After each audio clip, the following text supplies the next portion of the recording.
Ito ang lugar ng Sitio Luok ng Barangay Pawikan, kung saan natagpuan at nakilala namin ang isang mag-aaral na si Danfil Certifico.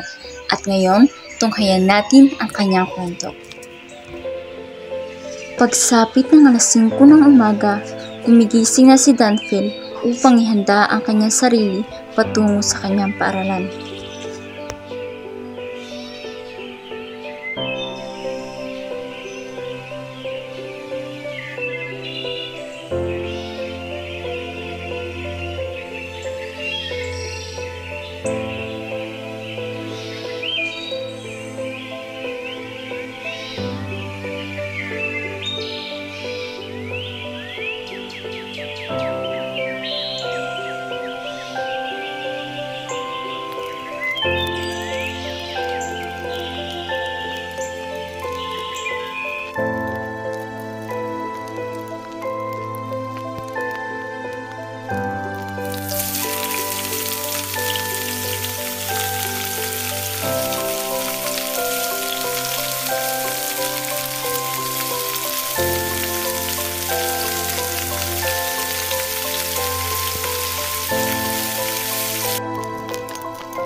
At upang siya ay makaligo, ay kinakailangan niyang humiram ng bangka sa kanyang tiyahin upang makarating sa kanilang paliguan.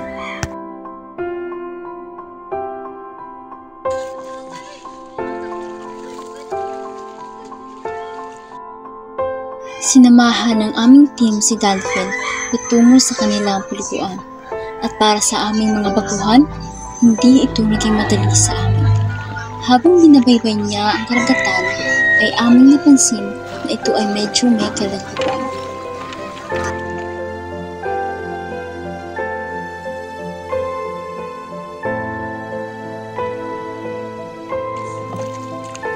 At habang kami ay palapit ng palapit, ay aming napansin na ang kanilang paliguan ay katabi lamang ng tubig dagat.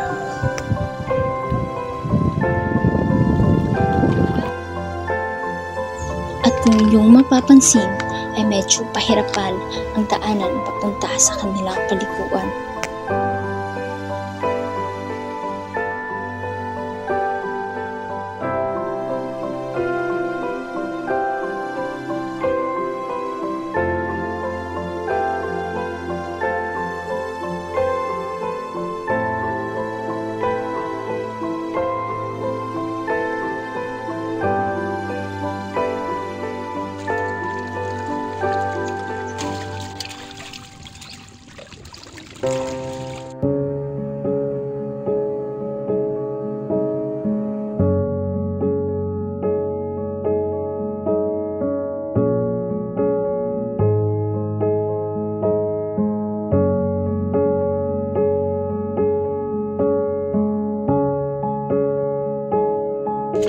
At hindi pa rito natatapos ang pagsubok ng isang mag-aaral kung ika'y nakatira sa Sitio Luok.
Isipin na naman ni Dunfield ang mahabang lakaran patungo sa kanilang paaralan.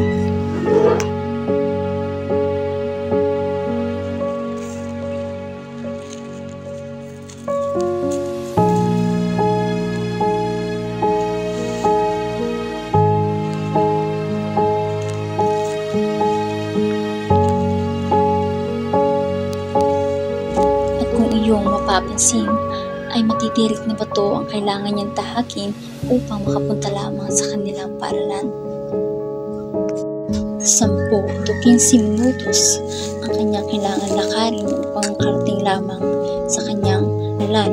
At kung iyong mapapansin, napakadulas at medyo delikado ang kanilang daanan.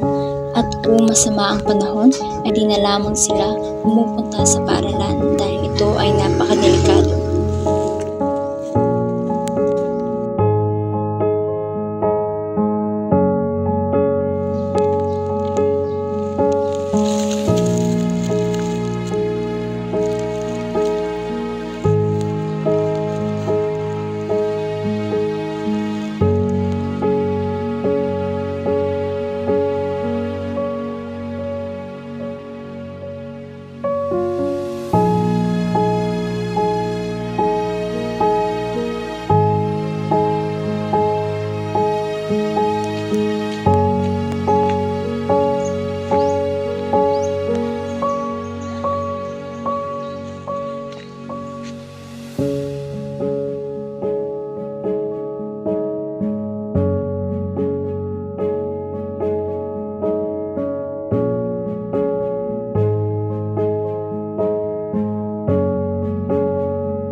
Interview sa imo, unsa imong kahimtang karon?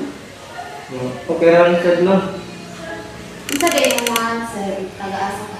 Ako din si Ilang Tulong, taga Sitio Lungog, Barangay Paulitan. Kamusta imong kahimtang karon? Lisod man kayo.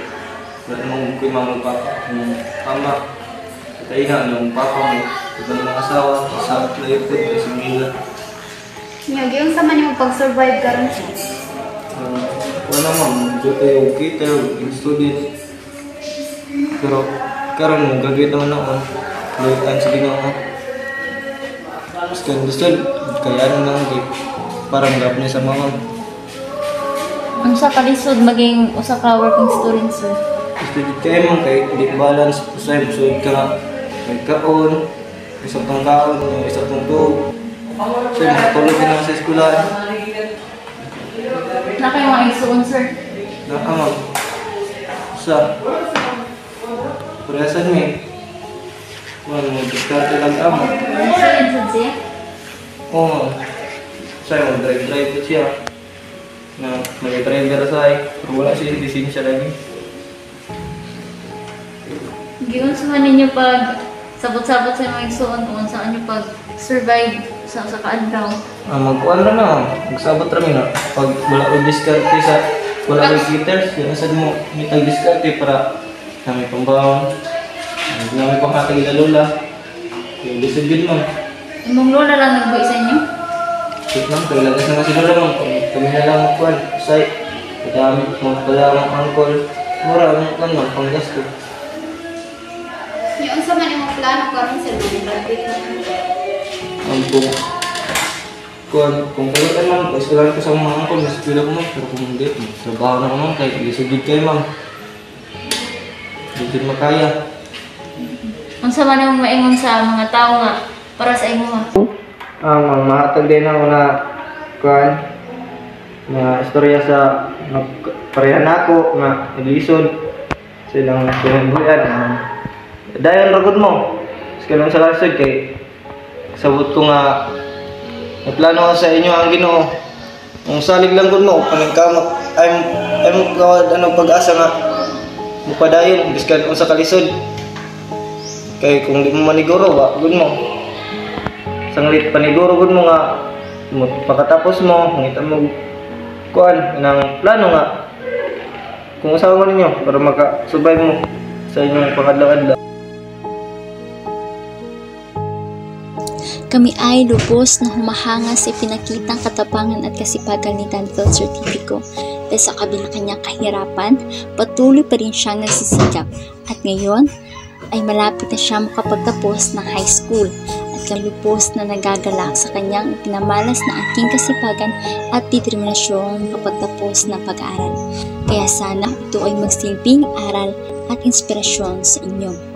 Ako nga po pala ang iyong likod, Cherry Rose Lipas, na nagsasabing walang imposible sa taong may pangarap. At dito po nagtatapos ang kwento ni Danville Certifico.